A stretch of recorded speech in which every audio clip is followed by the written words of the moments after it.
Hai, kembali lagi di sini dengan gua Mr. Mabuk. Kali ini gua akan melanjutkan part kedua dari film Gabbar Is Back. Di part sebelumnya, lu dibuat bertanya-tanya perihal pernyataan VJ yang katanya sudah membunuh si Gabbar, yang mana VJ mengatakan sudah membunuh Gabbar pada 5 tahun yang lalu. Di part ini lu akan sama-sama tahu alasan dari pernyataan VJ tadi. Dina dina rika sukuhi barang Dina dina sing tau rika sayang. Sejenak lupakan si VJ, kita berpindah dulu ke Sadu yang mana dia sudah banyak mengetahui tentang siapa Gabbar sebenarnya. Akhirnya dia meminta cuti untuk menangkap Gabbar. Tetapi seperti biasa, Sadu kembali diremehkan oleh atasannya itu. Scene selanjutnya adalah scene di mana Gabbar dan Shruti pergi ke sebuah pernikahan. Ketika Gabbar melihat pengantin yang sedang bahagia, tiba-tiba Gabbar gak sengaja mengingat kejadian 5 tahun silam, di mana dia bertemu dengan wanita cantik yang di sini diperankan oleh Kareena Kapoor. Singkat cerita, mereka menjalin hubungan sampai ke jenjang pernikahan. Gabbar pun sangat senang karena istrinya sedang mengandung buah hati pertama mereka. Namun kebahagiaan Gabbar musnah ketika istrinya mengalami kecelakaan. Dia bersama orang-orang yang lain tertimpa bangunan apartemen miliknya. Gabbar yang sedih langsung mencari istrinya di bawah reruntuhan itu, dan ternyata istrinya tewas bersama anak yang dikandungnya. Gabbar mulai menyelidiki penyebab runtuhnya apartemen miliknya itu, dan ternyata apartemen tersebut runtuh karena dibangun di atas tanah bekas sungai. Gabbar menyelidiki kasus tersebut seorang diri dan menemukan bahwa VJ lah dalang dibalik kejadian itu. Katanya VJ sudah menyuap semua orang pemerintahan untuk memuluskan proyeknya itu. Selanjutnya, Gabbar pergi ke kantor VJ dengan membawa semua bukti untuk menjebloskan VJ ke penjara. Ternyata pernyataan hukum bisa dibeli sangat nyata di film ini. Tidak ada instansi hukum satupun yang berani mengurus kasus ini. Kesabaran Gabbar sudah habis. Dia memukuli VJ sampai babak belur. Bahkan VJ hampir saja jatuh dari lantai atas kantornya itu. Akan tetapi Gabbar yang gak tega melihat muka melas VJ, akhirnya dia enggak jadi menjatuhkannya. VJ yang melihat kesempatan ini langsung menghantam Gabbar dengan menggunakan kapak yang sedang ia pegang, hingga akhirnya Gabbar pun terkapar dan tak sadarkan diri. Dan VJ akhirnya membuang Gabbar ke tengah jalan karena telah mengira kalau Gabbar telah tewas. Secara tak disengaja, Gabbar ditolong oleh bis yang berisi rombongan aktivis mahasiswa. Karena merasa mempunyai hutang budi, Gabbar mendedikasikan dirinya untuk mengajar di salah satu universitas nasional. Sambil mengajar, Gabbar mengajak semua mahasiswa yang mempunyai visi yang sama, yaitu memberantas korupsi dan dibantu dengan pejabat yang jujur di semua instansi pemerintahan.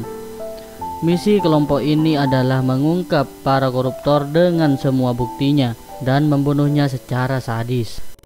Selanjutnya VJ menyuruh anak buahnya menyelidiki tentang seluk-beluk Gabbar ini, karena dia masih gak percaya kenapa si Gabbar ini masih hidup. Perlu diketahui bahwa VJ di sini mengenal Gabbar masih atas nama Aditya, bukan sebagai Gabbar.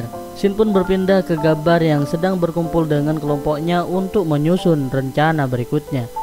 Tiba-tiba salah satu anak buahnya memberitahukan kalau pemerintah telah mengutus agen terbaik CBI, yaitu Kaldi Pawa, untuk mengusut kasus Gabbar ini. Pawa terkenal sebagai agen yang sangat cerdas dan tegas, di mana setiap kasus yang dia selidiki selalu berhasil. Dan film pun berpindah ke scene selanjutnya, di mana Pawa sedang memarahi timnya karena gak becus dalam mengatasi kasus ini.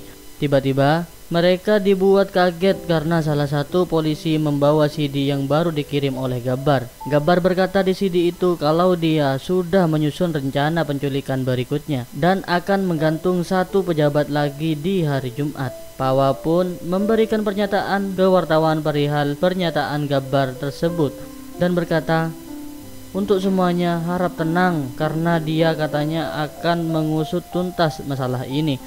Baru kelar ngomong, Pawa menerima kabar kalau 3 anggota polisinya yang korup baru saja diculik. Dan dia langsung bertanya ke timnya tentang siapa polisi yang paling korup lagi. Pertama, mereka tidak ada yang mau mengakuinya. Tapi setelah dibentak sama si Pawa, akhirnya mereka ngomong kalau polisi yang paling korup adalah Gaure.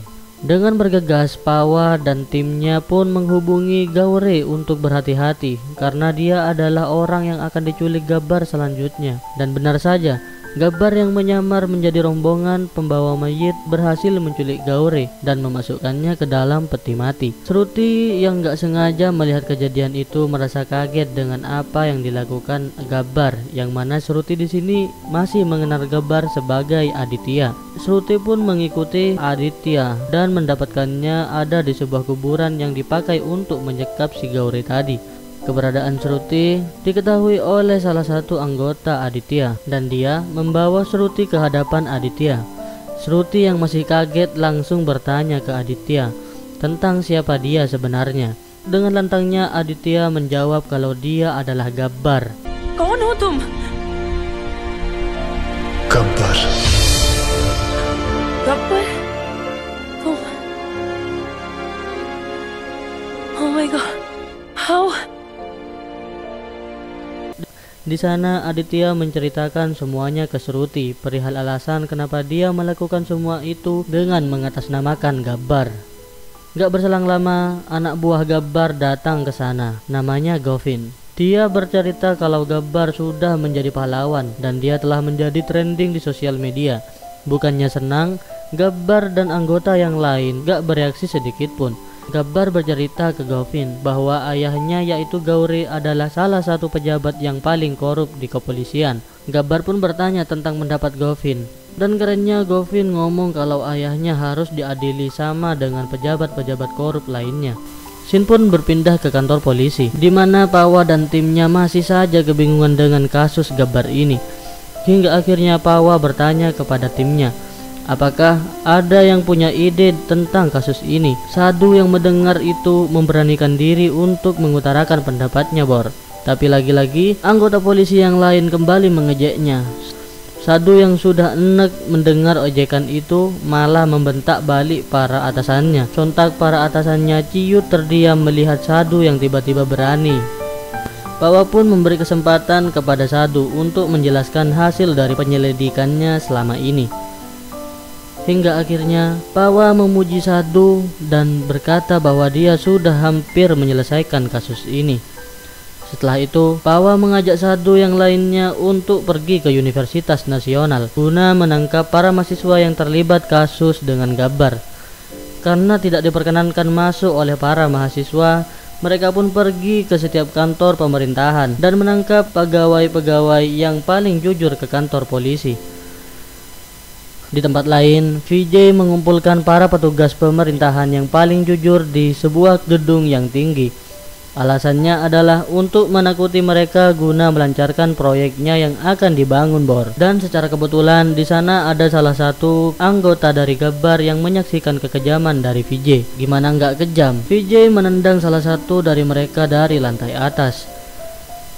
Mereka yang ketakutan langsung saja menandatangani surat suap itu untuk melancarkan rencana VJ. Singkat cerita, Gabbar tampak hadir di upacara pembakaran petugas jujur yang tadi ditendang oleh VJ. Tampak juga VJ di sini merasa geram atas perlakuan VJ terhadap pegawai yang sangat jujur itu. Akhirnya Gabbar bersama anggotanya menyusun rencana untuk menangkap VJ. Mereka berencana untuk menangkap VJ di acara pesta ulang tahun yang diadakan di rumahnya. Dan benar saja, Gabbar yang membaur bersama para pendukung VJ berhasil menangkap VJ dibantu dengan para anggotanya. Polisi yang sudah tahu bahwa VJ akan diculik merasa dipermalukan oleh Gabbar karena mereka tidak bisa menemukan Gabbar maupun VJ. Bagaimana tidak merasa malu karena Gabbar menculik VJ di depan mata para kepolisian.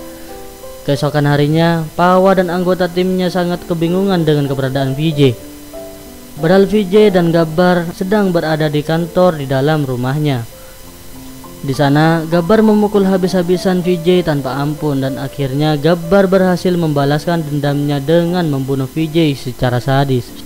Seusainya membalaskan dendam kepada VJ, Gabbar pun pergi ke kantor polisi untuk menyerahkan diri atas semua perbuatannya. Gabbar bertemu dengan Pawa dan meminta untuk menukarkan dirinya dengan anggota-anggota yang sudah ditangkap pada waktu lalu. Pawa pun menyetujuinya dan memasukkan Gabbar ke dalam penjara. Dan kita sampai di scene akhir, Bor. Para mahasiswa yang gak terima tentang hukuman mati yang dijatuhkan kepada Gabbar berkumpul dan berunjuk rasa untuk kebebasan Gabbar. Di sini sangat kelihatan bagaimana jasa Gabbar yang telah mengambil hati masyarakat India. Polisi yang merasa nggak mampu menahan massa yang banyaknya jutaan itu meminta bantuan Gabbar untuk berbicara di depan mereka agar mereka bisa menerima kepergiannya. Gabbar berorasi panjang di hadapan jutaan mahasiswa tersebut. Gue gak bakalan jelasin semuanya, Bor. Cuma ada satu kalimat yang ngena banget pas lihat film ini. Kematian satu koruptor akan membuat takut dan sadar koruptor yang lain. Begitu ucap Gabbar. Setelah melakukan orasi yang panjang, Gabbar pun digantung sesuai hukuman yang telah dijatuhkan kepadanya. Dan film pun berakhir. Capek yuk. Ya Bor, terima kasih telah menyimak video ini sampai habis. Jangan lupa di like, komen, dan subscribe buat teman-teman yang belum subscribe channel ini. Bagi teman-teman yang mempunyai rekomendasi film yang mirip dengan film Gabbar ini, bisa tinggalkan komentar di kolom komentar di bawah. Karena jujur gue suka banget film yang mempunyai pesan moral seperti ini. So, gue kirim, see you.